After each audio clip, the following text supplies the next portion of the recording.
Hi, everybody. Welcome back to another episode of Uninterrupted. I'm your host, Chris Hammonds, and with me today is our COO, John Faust. John, say hello. Hey, everybody. All right, guys, as always, we're going to dive right into it. So I was on the phone with somebody yesterday, John, and they had a big decision to make. They're hearing people tell them they need to move everything to the cloud, and then he's wanting to kind of keep his server on premises. I want to talk a little bit more about that and how we can help somebody make that decision today. So when everyone says, everyone seems to say, let's move everything to the cloud, is it really that simple? Is it an easy process? It can be. It depends on how you use your systems, how intertwined they are in your day-to-day operations, but it also has a lot to do with how your back-end infrastructure is similar to the cloud infrastructure that you're moving to. If you're moving to a full public cloud scenario where you're migrating things over to, say, Microsoft Entra and Intune, that sort of stuff, and getting rid of an Active Directory, all that kind of thing, there's some work that takes to get that migrated over and moved over if you're moving over to like a full Microsoft cloud scenario. Because if you're using a domain, you need something internal domain, so that means like you have something / your username that you would log into, right, locally. So if your server is handling all the identity, all the things that allows user accounts and everything like that, you need to get the computers to point to something that will do that for them. Because the computers aren't doing that themselves, they've offset that to a server. So there's considerations to be taken with that. It looks like how if you have an Active Directory, how that's set up. It's not just about moving your file storage to the cloud. Sometimes you move file storage to the cloud, but you don't have the authentication part, the identity part, talking to the file storage in the cloud. So then you have to have another authentication method for that, or you have to have a sync between the two. There's a lot of technical variables that go into that are more than just like, we pick it up and move it to the cloud from there. If you move it to a private cloud scenario, though, like so you have a hosted Active Directory environment in a server that you don't own, because that's kind of the thing, is a cloud environment is a server that you don't own. It's somebody else's server. Right. So say when we do private cloud setup for customers, we have their servers hosted in our data center. The end users don't know any difference. There's no change in the identity. There's no change in the authentication. They're still using a Microsoft server. It's just as if it would be like an on-premise server. It's just sitting in a cloud location. And there's different considerations of maybe you might want to do that versus having it at site or moving to on-site or moving to a full public cloud. And we can kind of go over the things. The issue with this is it's never as simple as the tech people want to make it out to be. Right. And what you want to do is you want to have deep conversations with your tech people on how you're going to use this, what are the considerations, what are the bandwidth considerations, what are the operational considerations, what are the usability, what's your future proofing, what are all these things that look like, and then have a suggestion be made from there instead of starting with, yeah, somebody told me we want to move the cloud and we want to do that, and it might not make sense for your organization. Gotcha. Okay, that makes a lot of sense. Let me ask you this, though. I hear a lot of different misconceptions about the cloud. What's the big one that you think that you hear the most? It's secure by default. That's probably the biggest one. That's what I hear. It's not really, you have to do things to secure it. So it's not just secure by default. The other big one that we hear a lot of times is that it's easy. And that's maybe not always necessarily the case. From an IT perspective, for us, it's not always easier for us to move something to the cloud. If you're managing your server yourself, like, hey, you have an on-premise server and you are the ones that has to manage it and everything, it might be easier for you. Our clients, though, they're not managing their own servers. Forbes is managing them for them, where they're managing the hardware. We're managing all these items, so it's really like, where does it sit is more of an operational use for you of how your operations work than what is your management overhead from your piece, because Forbes takes all that on. So then you can focus on, what's the usability I'm looking to get out of this? What are kind of the future expansions I'm looking to get out of this? Am I looking for a cost of a capital expenditure for a project or an operational expenditure for a monthly recurring cost, which sometimes we can do with financing and some hardware as a service type deals, to where you basically are quote unquote renting the server because you're renting the cloud infrastructure anyways. So you can get an on-prem hardware as an OpEx expenditure as well. So there's a lot of variables that go into it, but I think the biggest misconceptions that I hear all the time is that it's more secure, That's not necessarily the case, Right. Especially whenever it's sitting on a public internet and you have everybody hitting it all the time and trying to get access through the identity pane, and that it's simpler. Gotcha. Okay, so we obviously have clients that are on both, right? Have you noticed any trends of certain industries that would benefit better with an on-prem server compared to moving to the cloud? So it kind of depends on what your uses are of it. Okay. So a lot of times it's easier for your line of business application that you use to move to their cloud for the line of business app because they're maintaining it on the back end, they're handling the speed, they're keeping the uptime, all those sorts of pieces. So we see a lot of companies that we work with move their line of business application to the cloud provider for the line of business app, right? So we see that a lot happen. A lot of companies, most of them still need to use files, they still need to do Excel documents, right. They need to do all these sorts of things. A lot of them end up still needing some kind of server to host something like a QuickBooks or a Sage if they don't want to go to one of the clouds for those. Sometimes they'll need it for a SQL application. They'll need some kind of server, whether that's cloud, public or private or on-prem. They'll need a server to run these sorts of things, and so then it comes down to questions of how quickly do you need to access it? How much control do you want to have over it? When you put something in the cloud, you give up all control. If you put it in a private cloud, you do have some more because you're getting an operating system that then you can put whatever you want on it. If you move it to some of these hosted public cloud resources to where it's like a OneDrive or Google Drives or something like that, you give up all ability to access the backplane of that and do anything for redundancy, storage, whatever. If you move your line of business application to the cloud, we've seen issues where that's been slower than what has been advertised. We've seen issues where you move it and the usability is different and you don't like it as much. And we've also seen issues with places where it's gone down, the infrastructure has gone down for the cloud environment and you're just without it and you don't have a workaround because when it was on-prem, you could at least, or in your own private cloud, you could at least restore it from backup and do some things like that and get access to that data. If you have given away all the control and access to the vendor, line of business application in this case, we'll use that one. Think about the line of business app you use every day. What if that company had a cyber attack or went down? This has happened before. This has happened. We've had industries that have been down for weeks because the cloud hosting provider got hit or the line of business application itself got hit and they didn't have any way to get backup copies to run off of. And so how does your business continue to function? And so these are all parts of the equation that needs to go into deciding if you do cloud. And in some cases, would a hybrid situation where they have a server, maybe some stuff in the cloud, would it make sense for some businesses to go that route? I think most businesses are that route these days. The classic easiest example of this is very rarely does anybody maintain an Exchange server anymore. Your email is now in technically the hybrid environment. The majority of our customers are using some form of public cloud.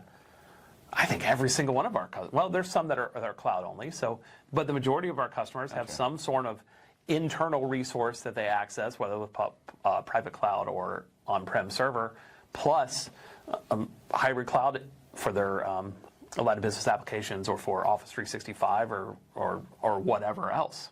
Gotcha. Now, are there any hidden costs associated with moving something to the cloud that maybe business leaders don't know about? Yeah, so one of the things, I like to think about it this way.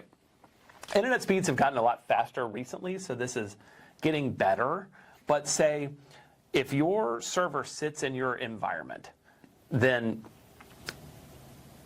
if it's there on your network and all your people are on your network internally, they're accessing that at, say, 1,000 miles per hour. So when you hear like the 1,000 gig network speed, think of it like 1,000 units. So they're accessing at 1,000 unit speed locally. When you put that in the internet, then you're contingent upon the upload speed from you out to the cloud and the download speed from the cloud to you. So a lot of the places now we're getting a gig down, which is good, that's the same, but we're getting 500 megs up. So sometimes you have to look at buying a better internet pipe in order to handle now moving all these resources out from internal out to the cloud.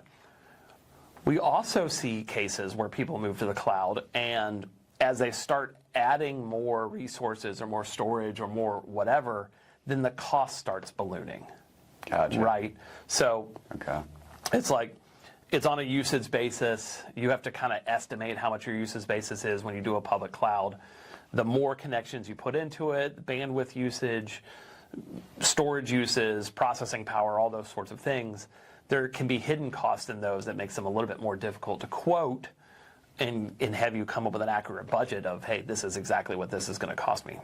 We have done several migrations for companies out of the cloud, where the consideration for them is everybody was on premise.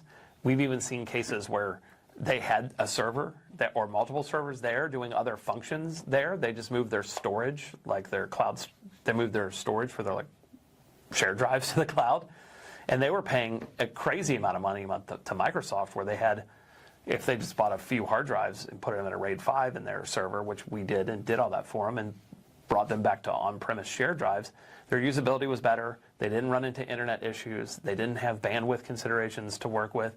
And then they were able to take this massive OpEx cost that they were occurring and move it down to a capital expenditure for relatively low capital at the time, back when drives were cheaper than they are at the moment. But still, it paid for itself in a couple of months to move it back on-prem. And so there's that consideration as well, is that, sometimes even if you're on the cloud, it might not be the right decision for you.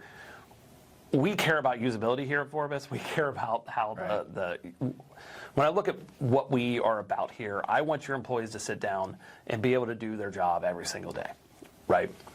I don't want to sell you a solution or guide you towards a solution that is competing with that goal, right? So what we do is we try to find out and ask an absolute ton of questions. Is this the right decision for you? And then we want to suggest something that is correct for you and how your employees work. Gotcha. Okay. So let me ask you this: how does compliance affected when moving something to the cloud? Right. Yeah. So it's one of those things that has to do with control, right? So if you don't have control, then it's harder for you to check off compliance boxes. And so we'll look at something like Office 365, for an example. Office 365 has a whole separate version of that called GCC. And that is for a government's compliance kind of Office 365. Now, there's considerations that are for that, where it's like it exists in U.S. servers, it's not getting moved around the world, even certain Microsoft employees can't access that like they were. It's about being in a compliance environment. You have to pay more for a GCC or GCC High, depending on if you're under like a CMMC or a DFARS or an ITAR scenario, to have your data stored in something that Microsoft is saying is guaranteeing a foreign government can't get it. We see line of business applications. If you have a certain type of sensitive data that, say you're CMMC and you have controlled unclassified information, you have to know who everybody in your chain, as you have custody of that data, can access it. And so sometimes you might not be able to use a certain public cloud resource, or you might not be able to use a certain line of business application if it has access to that data. You might have to put it in a secure enclave, or you might have to have some other considerations to make sure that I can't verify the employees at this other location. I can't do all these sorts of things at this thing. And so how do I then control and vet out them and make sure that they're secure in a way that gets me compliant with the things that are being asked to me from my regulatory institutions? Gotcha. Okay. So let's fast forward a little bit. Let's say 5 years from now, in your opinion, what do you think we're going to see more of? More of a hybrid, more of on cloud, or in cloud, or on premise? Right. That's a good question. Cloud keeps getting more and more, and we're fine with that, right? Like, we like the cloud here at Vorbis. But what we want to say is what does it make sense for you and your workflow, and what are you doing? There's a huge pressure right now. There's been a huge pressure in the industry to push people to the cloud. Cloud is better for us. It makes us more money. I mean, honestly, it does. I can sell you more licensing in the long term with a markup that ends up making me more money. It can be easier for us to manage, right? Because we're not managing servers and things like that. But what we look for is what's right for the customer and the organization. Bingo. I think there's going to be a mixture. I think if you want to make sure something works, it's not internet facing. You want to control the entire connection pane to it, whether people have to connect to your physical infrastructure first, either through some kind of SASE, always-on VPN type solution, or actually physically get access to a computer in the building. You can do that more if you can control all the aspects of how that thing talks from start to finish, versus then if you have it in some public resource you can't control. What are your redundancy needs? When we do things that are in our private cloud that we have a colo at a national data center that's here local, and we have servers that different companies have that are in there. Well, what they're getting when they do that is multiple different internet feeds that are load balanced. So if one goes down or gets slow, they don't even know which one they're running off of. So the internet's really good. We have N+1 cooling, so there's more than enough cooling to handle the needs of that entire facility, even if they lose some units. And same thing with power and backup generators and all these types of things. So you're getting the benefits of a really big public cloud infrastructure, but then you have more granular control of what you do with the unit that's there. If you want to run a Linux box, if you want to run a Windows server, if you want a virtual machine, XYZ, you can do all those sorts of things because, basically it's hardware that you have full control over sitting there. The only thing you're not really controlling is the space, but you have a very good guarantee that it's going to be running. Gotcha, okay. Now let me ask you, this is kind of a different question. Have you ever just walked into a building and said, you know what, we're going to move you to the cloud immediately? Is there any has that ever been a situation where you guys would definitely benefit more in the cloud than Yeah, I mean, I've gone into places where I can see their internet's terrible, and most of their users are not working at their office. They're all kind of scattered around and they're working remotely. Putting them in our private cloud or a public cloud made a lot more sense for their use case than it did. That's just one example. Another example I have is a company was having a ton of cooling issues with their server room. It kept constantly overheating, and they replaced multiple AC units. So it was a better choice for them instead of doing this big infrastructure project, not just for the servers and things like that. It's the infrastructure of the hardware to actually maintain all that sort of stuff, the cooling, power, XYZ. It made more sense to put it in a data center in a private cloud situation like we do for that scenario. If you have power issues, if you have cooling issues, if you're constantly dropping power, if you're having those sorts of things, then putting it in the cloud, especially with a private cloud, if you still want to maintain the control, is a very good option for you based on those considerations. It still comes down to a lot of variables. But yeah, we have walked into places that are like, yep, cloud makes sense, and we have walked into other places and said, cloud doesn't make sense. But what we always do with those, if it's not somebody that we're currently working with, right, is we always ask a ton of questions to find out, are our eyes lying to us? How does your operations look? What does your use case look? Can I make this change with minimal disruption to your end users as possible so they can continue to work and do all those sorts of things? Because that's something you need to factor into all this as well. When you're doing a migration from one platform to the other, cloud platform, whatever, you need to look at the operational downtime of your end users. And I'm not talking about when the migration happens. If you're moving them to some different system that is going to cause them to work differently, how much time do they need in training? How much production slowdown are you willing to put up with as they get used to the new system? And then what financially, how does that look like? Because that factors into the cost of moving to one of these different platforms, and we help guide people through that sort of thing. It's not just, hey, it's magical, and it can be easy, especially if we're going from like to like, and a lot of times we've done these moves. If the end user experience doesn't change at all, they don't really know. Right. It goes down one day, like say, hey, 5 p.m. on a Friday, this is going to stop working, and by Monday morning, you come back in and work correctly. They don't even know that something changed. But if you're moving from, hey, we're using shared drives to now the SharePoint Online, that's a different workflow for the end users, and that needs to be factored into how they actually operate. How much time does it take to migrate their PCs over into Entra ID? How much time does it take to get them to understand how the authentication pane changes? All that kind of stuff. It factors into the cost. Yeah, that's a really good point. I know a lot of business leaders weren't really thinking about that side of it either, so that's a really good point. Let me ask you this, John, as we're wrapping this up. If you were to give your final piece of advice to a CEO looking to make a move, looking to make this big decision, what would that look like? What advice would you give them? Do your research. Don't just fall for the buzzwords. Like there's a lot of people, we talk to a lot of CEOs and stuff like that, And they'll be like, we want to move to the cloud, we want to move to the cloud. And when we go through and actually ask them and talk about their workflow and do all these sorts of things with them, some kind of hybrid environment or not going to the cloud at all is often the better choice for them. And so you really want to have a partner that is having an open discussion with you about what your needs are and using their experience to try to guide you in the correct direction for their employees, or for your employees. We're not really pushy in one way or the other. We just want to find the right solution that works for the company, because at the end of the day, if we're working together, we're going to have to support that.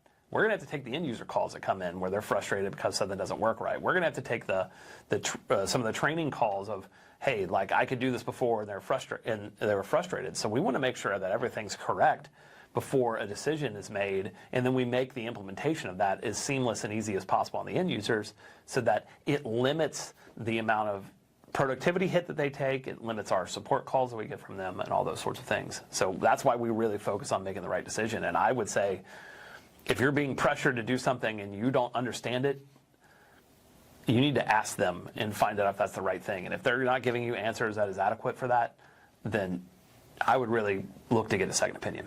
Absolutely. I do appreciate it, John. All right, guys. So make sure you subscribe, like, and follow. Until next time. All right. Thanks, everybody. Thanks, guys. Thank you for tuning into this episode of Uninterrupted, a podcast from Forbes Cybersecurity. We hope you walked away with practical insights to protect your business and stay ahead of the latest cyber threats. If you enjoyed today's episode, don't forget to subscribe, leave a review, and share with your colleagues. For more tips, resources, and cybersecurity updates, visit Forbes.com, that's 4bis.com, and follow us on LinkedIn and Facebook. We'll be back soon with another episode, so stay vigilant and stay uninterrupted.